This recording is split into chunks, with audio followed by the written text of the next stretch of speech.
Have you ever heard of a killer who didn't just murder but left the body as a message? Someone who stood nearby as the police opened a blooded crate, pretending to be a bystander, knowing exactly what was inside. Hello and welcome. I'm Advocate Dipanjali, and this is Truth Behind the Verdict, a global true crime podcast where we explore the most disturbing, unsettling, and psychologically complex crimes across around the world. Today, we start in India with a man who turned murder into performance. His name was Chandrakant Jha. The press called him or given the name as the Butcher of Delhi. And if the name sounds familiar, yes, it was a documentary in a Netflix, The Indian Predator, The Butcher of Delhi. But here's the trigger warning, because this episode contains disturbing details of violent crimes and psychological trauma. If you are emotionally sensitive, please proceed with caution. Skip the Netflix documentary altogether and hear this podcast, where you will get to understand the whole crime, the whole case. Let me take you back in the year 2006. A call rings at Harinagar police station in Delhi. A man's voice simply says, "Check outside gate number 3."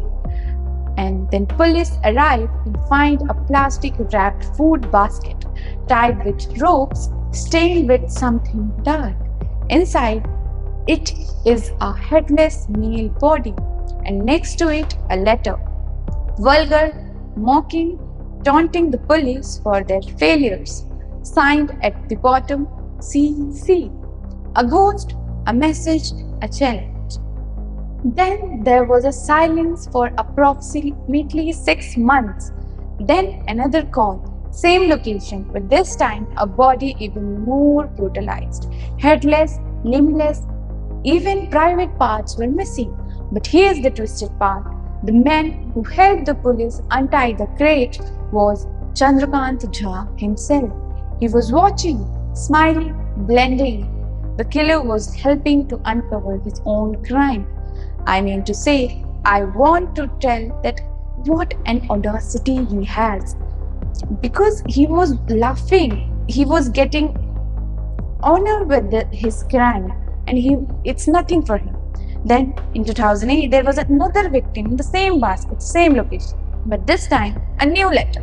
He didn't even notice the tattoo on the first body hand. It was written, "There should be a reward for catching me." This was the word of Chandrakant Jha. This wasn't just murder, but this was a theatre film, a killer staging a performance for the press, for the police, for the public, and for the judicial system. This pattern emerges year by year, and police understood this pattern and tried to investigate. They started investigation, seeing a connection, and there they found all the victims had tied to Azadpur Mandi, a vegetable market in the North Delhi. Police began interviewing vendors, workers, even local doctors, and that's when a doctor gave them a lead. "I know that man. I delivered his daughters." Finally, the ghost had a name, as Chandrakant Jha. Later, after all this, he was arrested, and he offered a deal to the police that, "Don't beat me and I'll tell you everything." And guess what? He did it. Name after name, motive after motive, and how he killed them, chopped them, transported them in his electric rickshaw, and how he scattered the parts across Delhi. He admitted he took photos just before the murders. Victims were tied up, terrified, and they were trapped in his camera. Let me tell you, in the Indian judicial system, confession isn't enough. It is not admissible in the court of law. So the police searched his home in Hyderabad, where they found was horrifying. Blood-stained knives, blood traces on the floor, victims' names scratched into the wall. He led police to dump sites, and they recovered bones, skulls, and magic forensic evidence that can be no brutal than this, but day by day, we are coming up with another crime, another pattern, and another victim. In this case, the psychologist called it a God complex.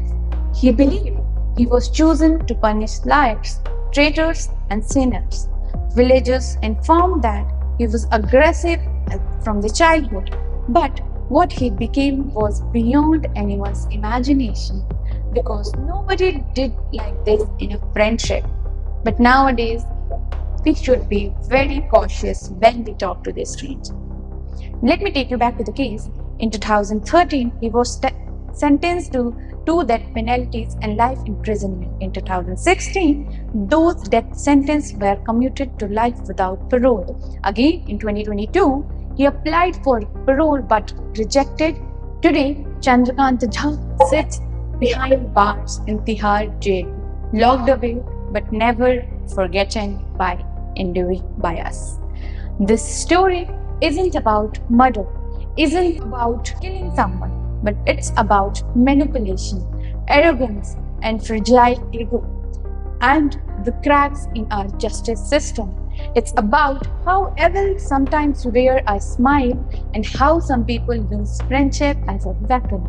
We have been listening to the truth behind the verdict with me, and if you find this case interesting and has intrigued you, subscribe and stay with us, because in the coming episodes, we will travel from Delhi to Florida, Italy to Japan, and uncover the darkest cases the whole world has never seen. Till then, like, comment, and share.